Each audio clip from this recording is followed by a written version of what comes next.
Hello friends, मैं Bhupendra सिवाग property लेन then .com channel पे आपका वेलकम करता हूं। वीडियो अब तक आप कई चैनल्स पे देख चुके होंगे, कई लोग बता चुके हैं। दीनदयाल जन आवास योजना के बाद स्टील प्लस 4 का जो ऑर्डर आया है सरकार का, पूरे हरियाणा में बैन लग चुका है। आप अब चाहे वो हुडा सेक्टर हो, चाहे वो टाउनशिप के प्लॉट्स हो, चाहे वो डीडीजे के प्लॉट्स हो, कहीं पर भी स्टील प्लस 4 फ्लोर नहीं बना सकते हैं। हाँ, अभी तक शायद किसी ने ये नहीं बताया, स्टील प्लस 3 आप बना सकते हैं। जिन लोगों का मैप पास हो चुका है वो लोग बना सकते हैं। बाकी लोगों को ये कन्फ्यूज़न है, वो मेरे पास काफ़ी फ़ोन्स आए हैं, वो दूर कर देता हूँ। बहुत सारे सवालों के जवाब इसमें मैं दूंगा, और बहुत सारे सवाल जो आपके मन में होंगे उनके जवाब भी आपको इस वीडियो में मिल जाएंगे। तो पूरा वीडियो ध्यान से देखना। हो सकता है आपके मन में जो सवाल उठ रहा हो वो आपको इस वीडियो में देखने को मिल जाए। आपने जो वीडियो देख ली हैं शायद उनमें भी आपको वो जवाब ना मिल पाए हों, तो वो जवाब आपको इस वीडियो में मिल जाएंगे। शुरुआत कर लेते हैं सबसे पहले हुडा सेक्टर से। हुडा सेक्टर में क्या होगा? हुडा सेक्टर में अभी तक पूरे हरियाणा के अलग अलग शहरों में, मोस्टली तो गुड़गांव, फरीदाबाद और पंचकुला में ये फ्लोर वाइज का खेल खेला जा रहा था। स्ट्रीट पे पार्किंग बना के ऊपर 4 फ्लोर बना के ये बेचे जा रहे थे फ्लोर हुडा के सेक्टर्स में। जो छोटे छोटे बिल्डर्स हैं वो ई ऑक्शन में प्लॉट खरीदते थे, ज़्यादा बिडिंग लगा के एंड यूज़र उससे बाहर हो गया था। वो अच्छी लोकेशन का, अच्छी प्रॉपर्टी कॉर्नर की खरीद लेते थे, फिर उस पर फ्लोर बनाते थे, फिर बेचते थे। मोस्टली यही चल रहा था, बट सरकार ने इसको बैन कर दिया। अब वो 3 ही फ्लोर बना सकते हैं। 3 फ्लोर बनाएंगे, फ्लोर की कॉस्ट बढ़ गई। बायर के पास दूसरे ऑप्शन है, बायर दूसरी तरफ चला जाएगा। बट गुड़गांव फरीदाबाद में बायर के पास ऑप्शन कम रह गए हैं, क्योंकि गुड़गांव फरीदाबाद में दीनदयाल जन आवास योजना जो पॉलिसी है उसको भी सस्पेंड कर दिया गया है। तो अभी अगर आप गुड़गांव में प्रॉपर्टी खरीदना चाहते हैं तो जो दीनदयाल जन आवास योजना के फ्लोर्स हैं वो आपके लिए अच्छा ऑप्शन है, आप उसको खरीद सकते हैं। ये चीज़ बिल्डर को भी अच्छे से समझ में आ गई है। हुडा के सेक्टर में स्टील प्लस 4 बैन हो चुका है, गुड़गांव फरीदाबाद में डीडीजे पॉलिसी सस्पेंड हो चुकी है, नए प्रोजेक्ट नहीं आएंगे। यही वजह है। पिछले दिनों 93 में एक बिल्डर ने जो प्रोजेक्ट लॉन्च किया था, 2 दिन के बाद इसने 2 लाख रुपए बढ़ा दिए उस पर। एक और बिल्डर है जिसने 89 में कुछ टाइम पहले एक प्रोजेक्ट लॉन्च किया था, काफ़ी बड़ा प्रोजेक्ट था, उनके पास यूनिट्स थी, उन्होंने उसको रोक लिया है, वो नहीं बेच रहे हो, कह रहे पोजीशन के टाइम बेच देंगे, डबल रेट मिल जाएगा। आने वाले दिनों आप देखेंगे या तो बिल्डर रेट बढ़ा देगा या फिर वो जो यूनिट है उनको रोक लेगा, उनको धीरे धीरे रिलीज करेगा और प्राइस बढ़ाता रहेगा।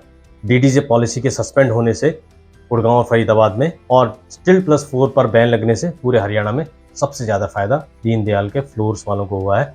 दीनदयाल का जो फ्लोर्स है वो लेना आज के टाइम पे, उसको परचेज करना आज के टाइम पे सबसे बेस्ट डिसीजन, सबसे वाइज डिसीजन हो सकता है आपके लिए।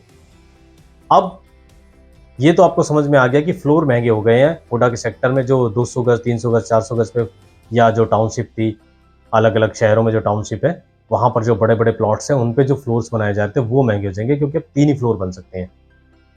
लेकिन इसका एक फ़ायदा भी है। आपको ये लग रहा होगा कि आपका तो नुकसान हो गया, आप एंड यूज़र थे, आप ये फ्लोर खरीदते थे, लेकिन अब तो 3 ही फ्लोर बन सकते हैं। सरकार ने आपका नुकसान कर दिया, सरकार ने आपका फ़ायदा कर दिया है। अगर आप इसको थोड़ा सा दूसरे पर्सपेक्टिव से सोचें, वो पर्सपेक्टिव क्या है मैं बता देता हूँ। हुडा के सेक्टर्स में हरियाणा शहरी विकास प्राधिकरण यानी HSVP ई ऑक्शन करता है, पूरे हरियाणा में करता है। गुड़गांव, फरीदाबाद, जींद, भिवानी, हिसार, सोनीपत, पानीपत सब जगह करता है।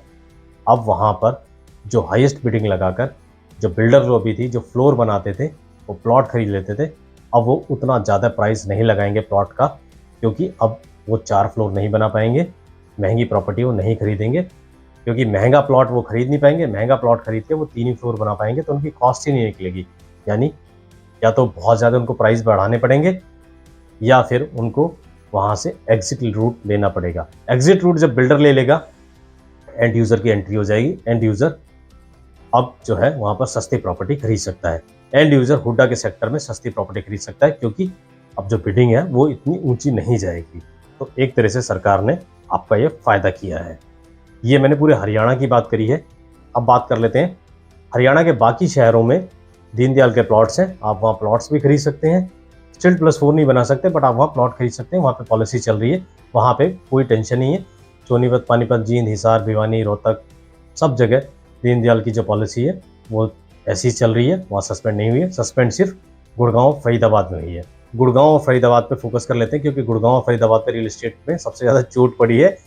एक तो स्टील प्लस 4 बैन हो गए हैं, ऊपर से डीडीजे पॉलिसी सस्पेंड हो गई है।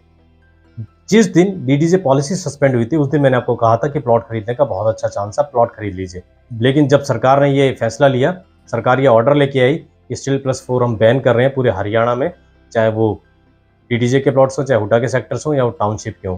तो जो मैंने स्टेटमेंट दिया था प्लॉट खरीदना फ़ायदे का सौदा है, तो प्लॉट खरीदना फ़ायदे का सौदा नहीं है अगर आप इन्वेस्टर हैं। और बिल्डर को भी ये बड़ा नुकसान हुआ है, क्योंकि बिल्डर को लग रहा था डीडीजे पॉलिसी सस्पेंड हो गई है, जो प्लॉट्स हमारे पास डीडीजे के हैं हम उसके प्राइस बढ़ा लेते हैं, बायर को मजबूरी में खरीदना पड़ेगा। बट बायर को भी ये समझ में आ गया कि अब स्टील+4 हम बना नहीं सकते, तो बायर अब जो है महंगे रेट पे प्रॉपर्टी नहीं खरीदेगा। हाँ, स्टील+3 बना सकते हो आप, रेंट पे दे सकते हो, अपने रहने के लिए बना सकते हो, लेकिन इसमें भी आपका फ़ायदा ही हुआ है। इन्वेस्टर के लिए नुकसान हुआ है क्योंकि वो 4 फ्लोर बना के बेचना चाहता था। बिल्डर के लिए ये नुकसान हुआ है, 4 फ्लोर बना के वो डीडीजे में बेचना चाहता था, लेकिन एंड यूज़र के लिए फ़ायदा हुआ है। बिल्डर रेट नहीं बढ़ाएगा, जो प्लॉट्स हैं डीडीजे के, जिनका रेरा आया हुआ है, जिनका लाइसेंस मिला हुआ है, वो प्लॉट वो उसी रेट पे रखेगा। हो सकता है प्लॉट के रेट कम भी हो जाए, रीसेल मार्केट में कम हो सकते हैं। बिल्डर कम ना करे तो रीसेल मार्केट में आपको सस्ता प्लॉट मिल सकता है, क्योंकि इन्वेस्टर ने तो ये सोचा था कि फ्यूचर में जब और रेट बढ़ जाएंगे तो वो बेच देगा किसी बिल्डर को, उस पर वो 4 फ्लोर बना के अलग अलग रजिस्ट्री करा के बेचेगा। बट अब तो 3 ही फ्लोर बना सकते हैं, तो उसको लगेगा कि अभी निकाल दें, नहीं तो प्रॉपर्टी के प्लॉट के जो प्राइस है और डाउन हो जाएंगे। तो आपको रीसेल मार्केट में कोई अच्छा प्लॉट का ऑप्शन मिलता हो तो खरीद लीजिए अगर आप एंड यूज़र हैं। इन्वेस्टर और बिल्डर का मैं बता ही चुका हूँ, जो छोटे छोटे फ्लोर बनाते थे, आपके लिए गेम खत्म हो चुका है। इन 2 डिसीजन से जनता का बड़ा फायदा हुआ है। एक तो हुड्डा सेक्टर में हाईएस्ट बिडिंग, अब एक तो हुड्डा सेक्टर में बहुत ऊंची बिडिंग नहीं जाएगी प्लॉट्स के लिए, आपको वहां सस्ते प्लॉट मिल जाएंगे। एंड यूजर का एक फायदा हो गया। मैंने देखा बहुत सारे वीडियो बने हैं, किसी ने एंड यूजर की बात ही नहीं करी, सबने बिल्डर के पॉइंट ऑफ व्यू से बात करी है। फ्लोर की कॉस्ट बढ़ जाएगी, बिल्डर ये नहीं बना पाएगा, ये हो गया वो हो गया। अरे आपके जो चैनल है, आपके जो सब्सक्राइबर है, वो मोस्टली एंड यूजर हैं। इन्वेस्टर भी होंगे, बिल्डर भी होंगे, लेकिन जो रेशियो है वो एंड यूजर का ज़्यादा है। मैं ऐसा मान के चलता हूँ। आप एंड यूजर की बात ही नहीं कर रहे। एंड यूजर के लिए बहुत फायदा हुआ है। हुड्डा के सेक्टर में प्लॉट्स के रेट कम हो गए। दूसरा, आपको डीडीजे के जो प्लॉट्स के प्राइस बढ़ाने की सोच रहे थे बिल्डर, वो प्राइस नहीं बढ़ा रहे हैं। आप बताइए, जब से ये ऑर्डर आया, डीडीजे की पॉलिसी सस्पेंड हुई है, एक बिल्डर का मैसेज आया था, मैंने ही कहा था कि प्लॉट के प्राइस बढ़ाने जा रहे हैं, बट स्टील+4 का डिसीजन आने के बाद वो डिसीजन होल्ड पे आ गया। अब कोई बिल्डर जिनके पास प्लॉट्स हैं डीडीजे के, कोई प्राइस बढ़ाने नहीं जा रहा। हुड्डा में जिन्होंने प्लॉट्स ले हुए थे, हुड्डा के सेक्टर्स में जिन्होंने प्लॉट लिए हुए थे, वो लोग बड़े परेशान हैं कि हमारे प्लॉट्स के जो प्राइस है उसकी कीमत नीचे चली जाएगी। बहुत सारे लोग ये उम्मीद लगा के बैठे हैं, तो थोड़े दिन की बात है, वापस पॉलिसी आ जाएगी, फिर से स्टील+4 बना लेंगे। हम प्लॉट्स को होल्ड करके रख लेते हैं, जब ये खुल जाएगा हम तब बना लेंगे। तो एक बार जब स्टॉप लग जाता है तो उसको शुरू होने में टाइम लगता है। कमेटी बनी, कमेटी की रिपोर्ट आने में साल भर का टाइम लग जाएगा। अभी 2023 का साल पूरा पड़ा हुआ है। 2024 में अक्टूबर में जाके इलेक्शन है, लगभग पौने 2 साल है। सरकार पौने 2 साल के जब इलेक्शन का टाइम होगा ना विधानसभा का, तब अगर इस तरह का कुछ लोक लुभावन सा डिसीजन लेके आ सकती है 4 फ्लोर बनाने का, तो पौने 2 साल अगर आप होल्ड करके रख सकते हैं तो होल्ड करके रखिए। उसकी भी गारंटी नहीं है, मेरे वीडियो बनाने से या किसी और के वीडियो बनाने से वो डिसीजन नहीं होगा। डिसीजन सरकार को लेना होगा। बहुत सारे लोगों को जो एक कमरे में बैठ के वीडियो बनाते हैं, ये गलतफहमी हो गई है कि उनके वीडियो बनाने से डिसीजन लिए जाते हैं, उनके वीडियो बनाने से लोग आर्टिकल लिख देते हैं। अब बात कर लेते हैं कि बायर, एंड यूजर, इन्वेस्टर जाए तो जाए कहाँ जाए, ऑप्शन क्या बचा है उसके पास। बहुत सारे लोगों को अभी ये लग रहा है कि जो बैन लगा है स्टील+4 का, वो बैन सिर्फ हुड्डा सेक्टर में लगा हुआ है। तो नोटिफिकेशन की कॉपी जो है हमारे टेलीग्राम चैनल पे उसी दिन आ गई थी। आप उसको पढ़ना चाहें तो पढ़ सकते हैं, टेलीग्राम चैनल का लिंक है इस वीडियो के नीचे। डिसीजन और कोई भी नोटिफिकेशन आते हैं, इनके रूमर्स ना हफ्तों पहले शुरू हो जाते हैं। ये कहाँ से शुरू होते हैं? चंडीगढ़ से शुरू होते हैं। आपको किसी ने बताया ही नहीं होगा। चंडीगढ़ से ये डिपार्टमेंट्स में से ये रूमर्स चलने शुरू हो जाते हैं। हमसे जो जुड़े इन्वेस्टर हैं, हमने जो हम मोटी मोटी इन्फॉर्मेशन दे सकते थे दे दी, क्योंकि इन रूमर्स पे ही डिसीजन लिए जाते हैं। जो रूमर्स होते हैं उसमें प्रॉपर्टी बाय की जाती है, जो कॉन्क्रीट न्यूज़ आती है उसमें प्रॉपर्टी सेल की जाती है। हमसे जुड़े हुए इन्वेस्टरों को फ़ायदा हुआ है।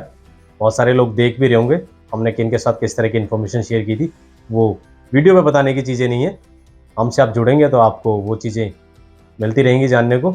आप कोई प्रॉपर्टी खरीदना चाहते हैं, कोई इन्वेस्टमेंट करना चाहते हैं, एंड यूज़ के लिए कोई प्रॉपर्टी खरीदना चाहते हैं, हमसे जुड़ सकते हैं। स्क्रीन पे नंबर है, अच्छे इन्फॉर्मेशन प्रोवाइड कराते हैं हम। 1 to 1 जो हमसे कनेक्ट है ना, हम उनको अच्छी इन्फॉर्मेशन प्रोवाइड कराते हैं और बहुत अच्छी बाइंग करते हैं, बहुत अच्छा पैसा भी बना लेते हैं।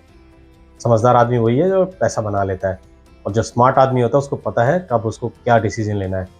जो लिंगर ऑन करते रहते हैं, जो डिसीजन लेने में टाइम लगा देते हैं, चीज़ें उनके हाथ से निकल जाती हैं। सिग्नेचर का एग्जांपल है, लॉन्च हुआ जिस दिन 2 दिन तक उसने प्राइस रखा, 2 दिन के बाद उसको लगा रैली शुरू होगी उसकी फ्लोर्स की, प्राइस बढ़ा दिए 2 लाख। अब जो जाएगा 2 लाख रुपए महंगा मिलेगा। अच्छी इन्वेंट्री भी बहुत पहले निकल जाती है, तो शुरुआत में जाने के ये बहुत सारे फायदे होते हैं। तो बात कर लेते हैं गुड़गांव फरीदाबाद में बचा क्या। गुड़गांव फरीदाबाद में हाई राइज बचा, और बड़ी बड़ी टाउनशिप आएंगी, अगर आएंगी तो उसमें प्लॉटिंग आएगी, क्योंकि दीनदयाल जन आवास योजना सस्पेंड हो चुकी है। ना तो फ्लोर आएंगे, ना उनके प्लॉट्स आएंगे। हाँ, हुडा के सेक्टर्स में प्लॉट आएंगे, या बड़ी बड़ी टाउनशिप आएगी उसमें प्लॉटिंग आएगी, या हाई राइज आएगा या मिड राइज आएगा। ये ऑप्शन आपके पास फिलहाल है। कल को सरकार की पॉलिसी क्या आ जाए, नई पॉलिसी क्या आ जाए, उसके बारे में जैसी कोई नया रिपोर्ट आएगा या कोई र्यूमर्स चलेंगे, हमसे जो जुड़े लोग हैं उनको वो र्यूमर्स और इन्फॉर्मेशन उन तक पहुंच जाएगी। वो उस र्यूमर्स का इन्फॉर्मेशन का फ़ायदा उठा के अच्छा डिसीजन ले सकते हैं, प्रॉपर्टी खरीद सकते हैं। ये कुछ चीज़ें हैं। तो मुझे लगा कि ऑलरेडी वीडियो बन चुके हैं, ये नाचीज़ भी थोड़े से अपने इनपुट देते, क्या पता कुछ चीज़ें दूसरी जगह नहीं बताई गई, वो मैं आपको बता दूं, और शायद मैं बताने में कामयाब भी रहा हूँ। ये जो दीनदयाल जन आवास योजना पॉलिसी बैन हुई है, शील्ड+4 पे बैन लगा है, इससे एक एंड यूज़र को क्या फ़ायदा हुआ है, वो मैंने इस वीडियो में बताने की कोशिश की है आपको, कि आपको समझ में आ गया होगा। आपको हुडा के सेक्टर में प्लॉट सस्ते मिल सकते हैं, आपको फ्लोर में इन्वेस्टमेंट करनी है, आपको हाई राइज में जाना चाहिए, आपको प्लॉट में अगर आप एंड यूज़र हैं तो जा सकते हैं, अगर आप इन्वेस्टर थे, शील्ड+4 बनाना चाहते थे तो आप मजे